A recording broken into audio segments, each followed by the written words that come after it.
exciting time. And you know why it's so exciting? It's because we're actually changing Fable 3. We're moving more towards the action-adventure and we're diminishing a little bit the RPG. We still love RPGs, we still adore RPGs, but we also love the drama and the excitement that action-adventure games bring. We've got a completely new GUI system. I know this sounds boring, but those two-dimensional lists that role-playing games have, I hate. The GUI is new for Fable 3 in that it's going to be 3D and interactive in a very 3D environment. So you'll be able to walk through the GUI and treat it as if it's just another part of the Fable world. Here's a level that's had a little bit of polish put into it with nice buildings which pop up to show you that you can have a little look at them.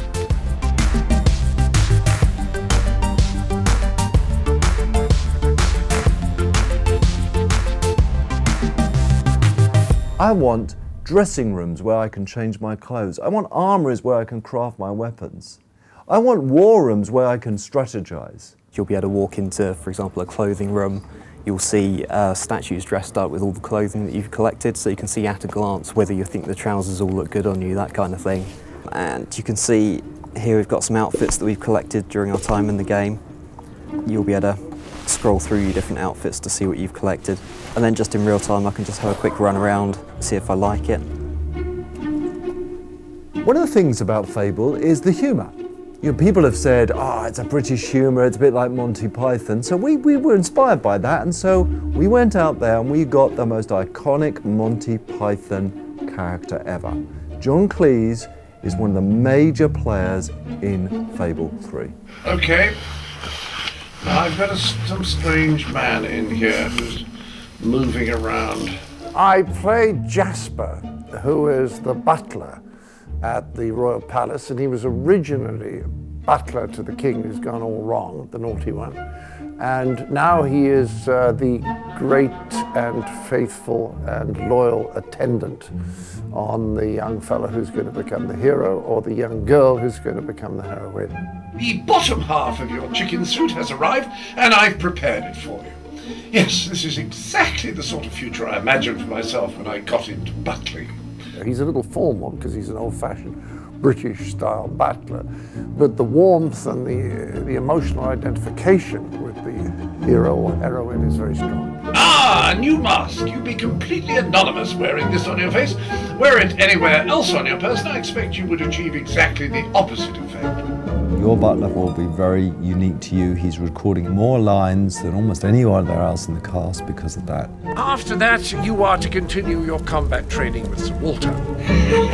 You start Fable 3, it's kind of like you started Fable 1 and Fable 2. You start fairly powerless, and what you've got to do is you've got to bring together followers to overthrow this tyrant king.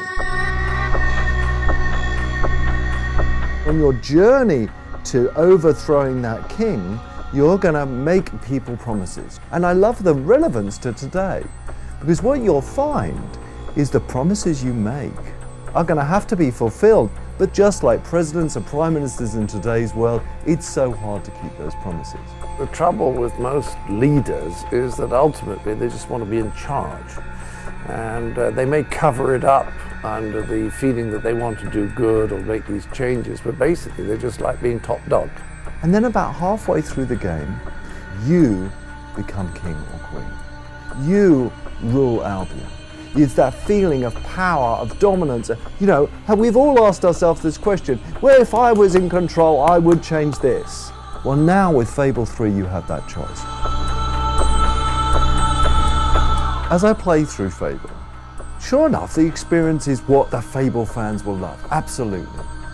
But also, there's an element of uniqueness here, which I feel lots more people enjoy. There's drama, there's emotion, there's a feeling of power, there's excitement. And I think we are really learning to blend all that stuff together and deliver an experience in Fable 3 that really hasn't been seen before.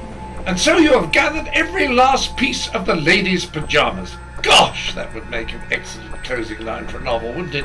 A great cliffhanger.